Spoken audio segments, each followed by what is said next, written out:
Donc, maintenant, nous allons passer dans le chapitre 9 là, qui c'est économie internationale. Chapitre relations économiques internationales ou encore économie internationale.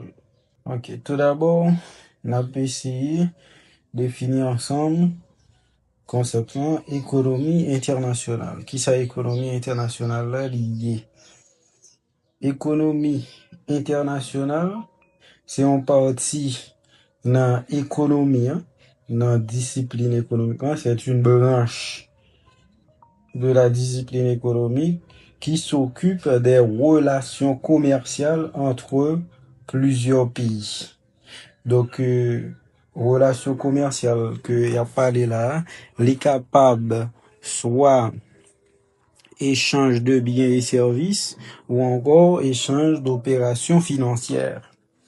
Donc, économie internationale, pour en définition simple, c'est une branche de l'économie qui analyse ou qui étudie les relations commerciales entre plusieurs pays. Maintenant, nous voyons qui ça, ensemble, qui ça qui est économie internationale là, mais économie internationale là, il y a un ensemble de points que nous allons développer là-dedans. Par exemple, le commerce international.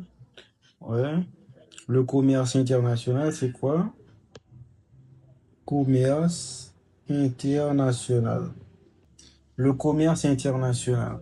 Le commerce international, c'est quoi? Commerce international. Commerce international, c'est échange de biens et services entre deux ou plusieurs pays. Par exemple, relations commerciales entre Haïti et la République dominicaine. Haïti a acheté en République dominicaine, Haïti a importé produits, biens et services en République dominicaine, de la République dominicaine. Donc, ça fait que nous gagnons un élément d'extranéité. Pour parler de commerce international, il faut qu'il y ait un élément d'extranéité. On va parler d'élément d'extranéité, c'est un élément étranger. Donc, la relation ça, que je t'expliquer, entre Haïti et la République dominicaine est considérée comme faisant partie du commerce international. Donc, commerce international là, c'est échange de biens et services entre deux ou plusieurs pays. Maintenant, commerce international, on va parler de commerce international sans parler du libre-échange. Le libre-échange, c'est quoi? Le libre, c'est grâce avec le libre-échange que on a gagné commerce international. Le libre-échange, libre-échange là, nous capables de dire libre-échange là, c'est le fait que il n'existe aucune barrière à l'importation et à l'exportation. Donc c'est une situation dans laquelle et que deux pays ou bien plusieurs pays qui a fait échanger biens et services sans barrière douanière. Ouais. Donc sans le protectionnisme.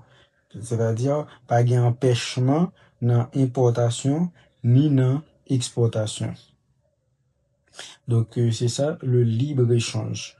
Libre-échange là, il défini comme l'inexistence de barrières douanières et de l'abandon du protectionnisme.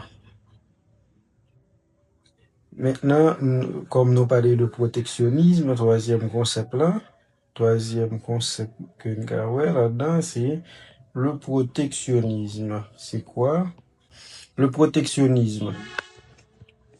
Le protectionnisme, c'est une politique qui vise à restreindre ou limiter plutôt l'accès du territoire national de produits étrangers.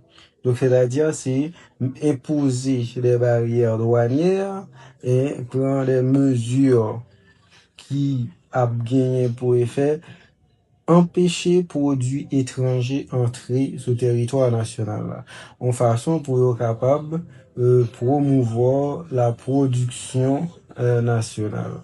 Pour être capable de valoriser produits ou bien que on produit sous dans le pays. Ouais. Donc c'est ça le protectionnisme. L'autre concept que nous parlons tout, c'est la mondialisation. La mondialisation. La mondialisation, c'est quoi? La mondialisation, c'est un phénomène d'échange croisé entre les pays du monde. La mondialisation. Avec la mondialisation, on abandonne le protectionnisme. Ouais. Avec la globalisation,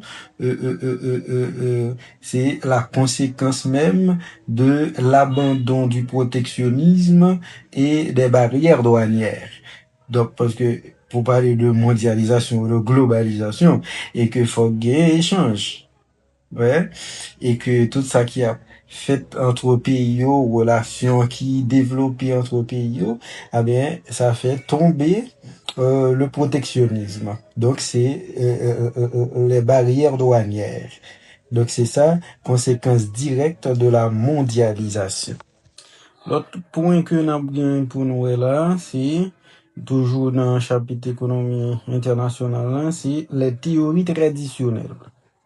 Les théories traditionnelles. Les théories traditionnelles.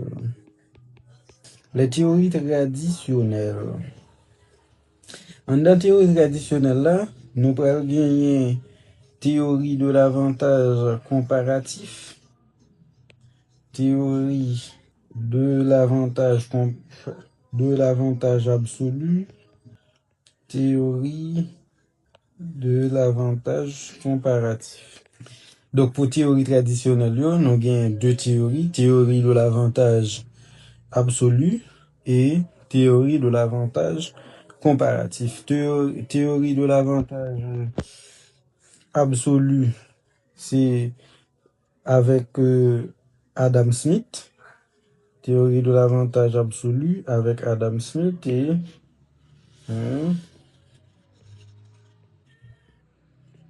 théorie de l'avantage absolu. Donc, que dit la théorie de l'avantage absolu? Eh bien, pour théorie avantage absolu, et que, donc, un pays doit spécialiser dans la production bien côté que les plus efficaces. Côté que la produit plus pendant que la dépenser moins possible. Et pour abandonner production tout l'autre bien.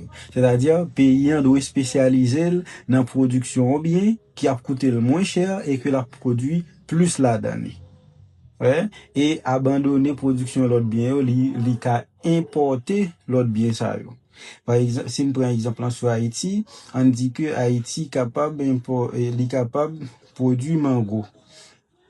Mais comme Haïti capable produire mango français, par exemple, eh bien, Haïti t'a supposé spécialiser dans la production mango français parce que la coûté le moins scope.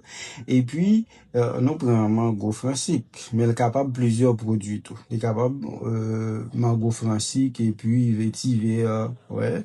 Donc, qu'on y a là, Haïti lui-même, il t'a spécialisé dans le produit ça yo, et puis importer tout l'autre. Ouais, c'est ça, théorie de l'avantage absolu avec Adam Smith. Adam Smith, dans La richesse des nations, publié en 1776, Adam Smith compare la nation avec un père de famille. Et il explique que, donc, tout comme le père de famille, donc, il n'a pas d'intérêt pour les produits tout ça a besoin pour le consommer, pour toute sa famille a besoin, pas d'intérêt ça, parce que li ka joindre yo avec un prix réduit, un prix plus faible, c'est l'acheter dans l'autre monde. Au lieu que là le produit yo. Eh bien, il dit, même gens avec père de famille, eh bien, nation, pays, li pas intérêt pour le produit, un paquet de biens qui a coûté moins scope si li importé yo dans l'autre pays. Ouais, c'est comparaison ça Adam Smith t'a fait.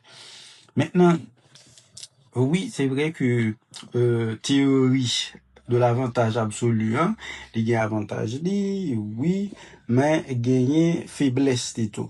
Donc, pour une définition beaucoup, alors, plus simple et correct, donc nous avons dit que théorie de l'avantage absolu,